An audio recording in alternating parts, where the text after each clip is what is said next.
channel. It's Amelia Lecter here. If you've never seen me before, I make videos on mental health, and today I have a very special guest, my husband, Ian, and we're just going to talk about what it's like to be in a relationship when someone has schizoaffective disorder or schizophrenia or bipolar or any kind of serious mental illness. Just like, let's get a partner's perspective.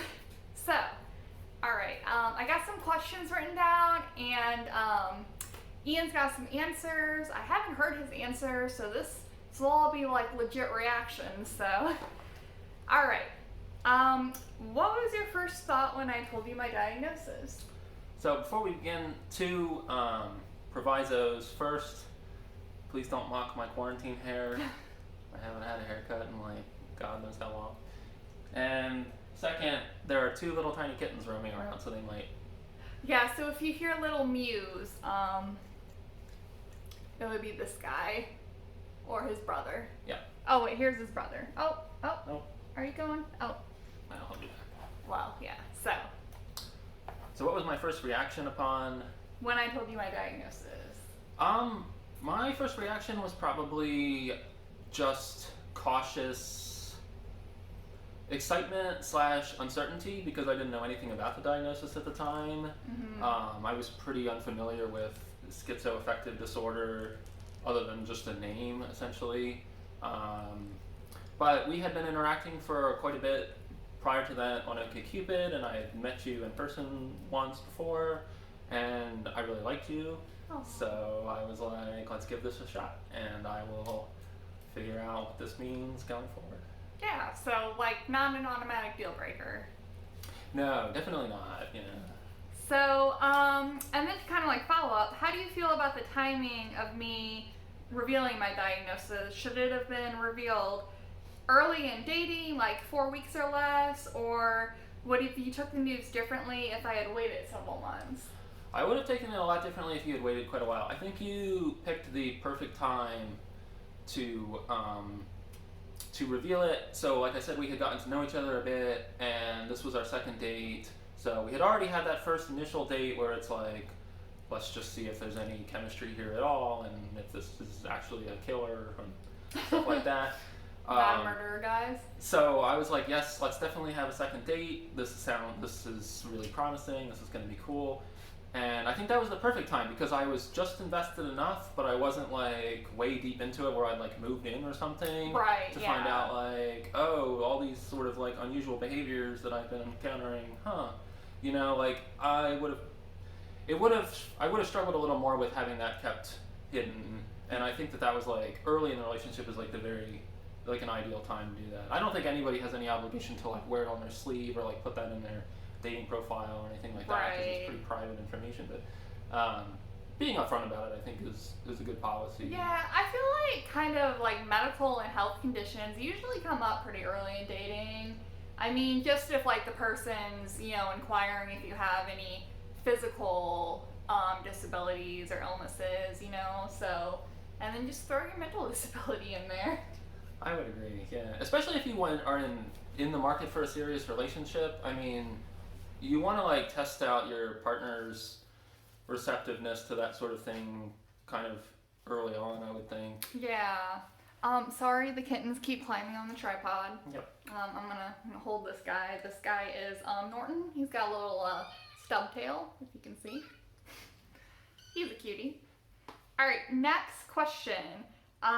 Which actually you kind of already answered. What did you know about schizoaffective, bipolar, or schizophrenia before you met me?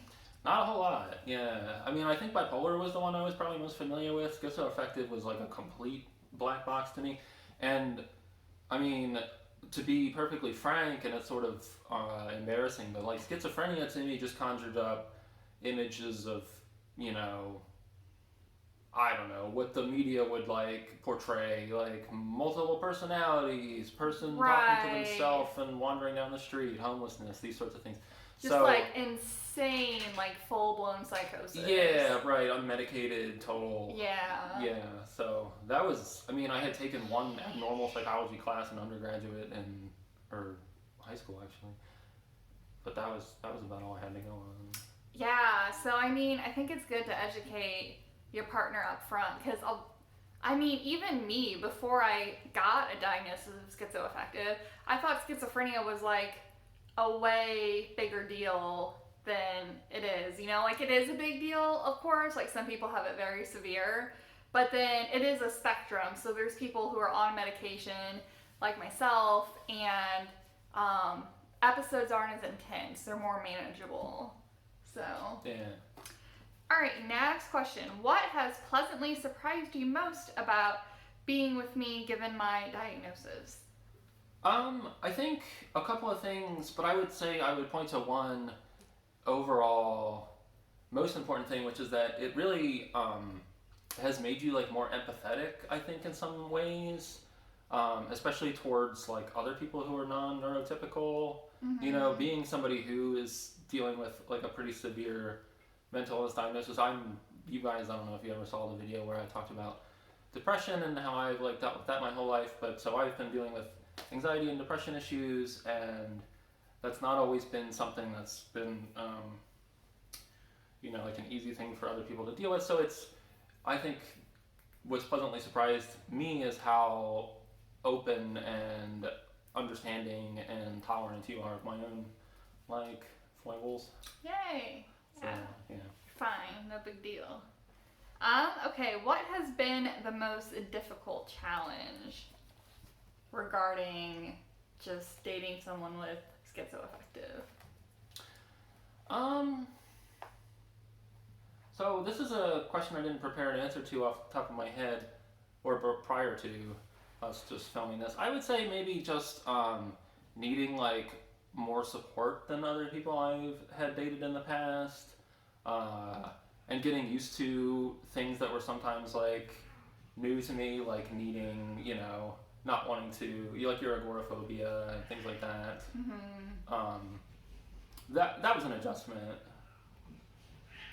Yeah, I can be a piece of work. Aw. What do you do to support me in my daily struggle? Just kind of be there as a person to listen to, go with you to places when you're feeling uncomfortable. He's my service dog, basically. Yeah, he has to go with me everywhere. He's my psychiatric service dog. Yeah. When you're having like kind of like a full-blown episode, just kind of like dropping things and like making sure that's like my priority at the moment. Keeping an eye on you, like especially when you're like trying out a new medication or something like that. There have been nights where I've kind of like tried to stay up to make sure like nothing bad happened. Maybe that's just my own paranoia because some of these medications are, the list of side effects are pretty extensive. Yeah, they can do some crazy things. Yeah, it runs the gamut, but it's not anything. I think maybe like one overarching point that's worth making in this video is it's not really anything that's outside of the realm of or the range of behaviors that you would expect from a partner. Like people that don't suffer from mental illnesses also expect emotional support, Yeah. I don't know, observation when they're starting a new medication. Yeah, just that sort of stuff in general, maybe like to a more significant extent than you might otherwise expect, but yeah, nothing like. I think that's why I didn't prepare any particular answer to this, because it was like I couldn't think of anything particular that seemed unusual, like something I wouldn't have expected from a partner anyway. Is it okay for a partner to feel overwhelmed at times with their significant other that has the mental illness? I mean, I hope so, because I'm not a trained therapist. So sometimes it can be kind of overwhelming occasionally. Especially when I'm also like dealing with shit or whatever. Yeah. Like stressful work or something. I think you have to, it's important to not be beating yourself up or feeling too guilty about your own emotional reactions, especially if you're like the kind of people like we are, where one thing we've noticed about each other is we kind of catch each other's emotional states. So if she's feeling bad, I feel bad, and vice versa. Yeah. And it took me a long time to kind of like perceive that pattern and like identify what was happening. But yeah, you kind of have to just like accept that, sometimes you're gonna feel bad too, or Yeah. whatever. As long as you both are like open and honest about how you're communicating your emotions to each other, yeah, it's totally fine to feel overwhelmed or stressed. And this one is just kind of a follow-up to that. How do you take care of your own mental health when you're with a partner who has a mental illness? Because obviously, you may not have a mental illness, your partner may not have a mental illness, but they do have mental health, so their mental health can be affected, and like how do you deal with that?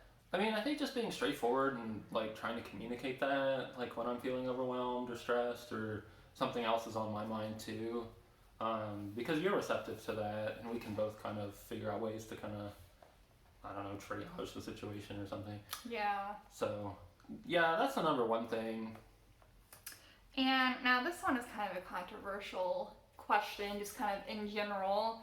How do you feel about partners who use their mental illness as an excuse for bad behavior, like lying, cheating, anger outbursts, so on and so forth?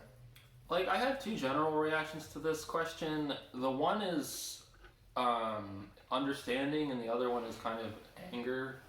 So the first is that, like, I get it because, especially if you're dealing with mental illness yourself, and from my own perspective, when I'm really depressed, I can get like moody and angry and sort of lash out at people.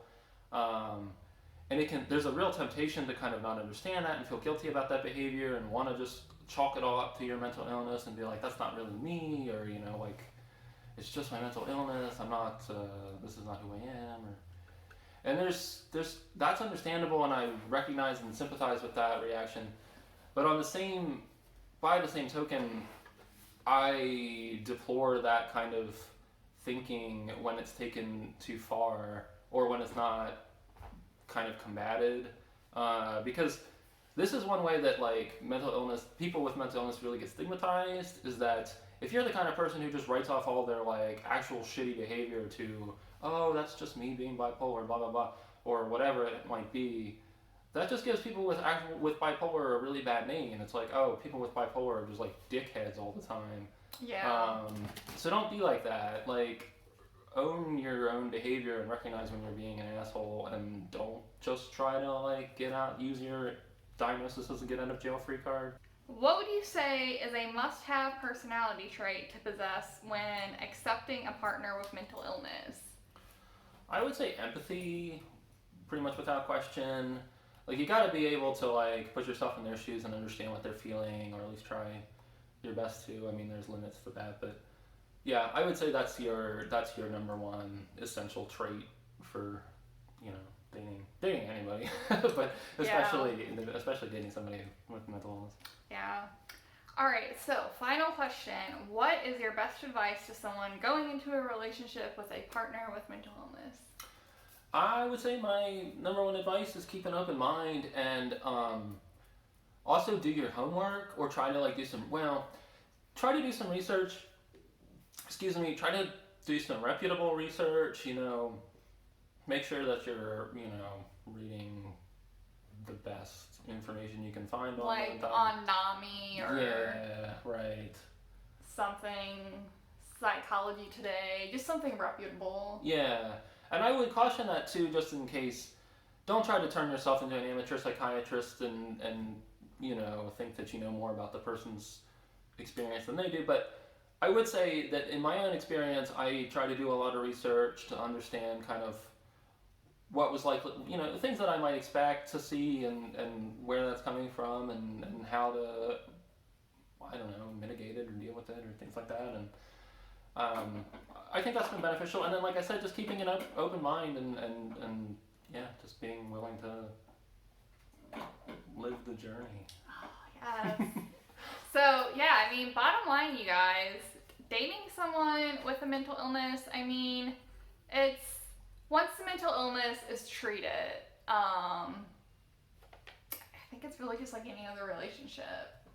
Yeah, that's it. I hope this has helped you guys some. If you have a partner who is unsure about dating someone with mental illness, or even just if if you're dating and you're entering a new relationship, to kind of like know what to look for. Yeah, definitely. Things. So, alright guys, thank you so much for watching this video. Please subscribe to me, like, hit that bell notification so you can get notified every time I upload, and I will see you guys in my next video. Bye!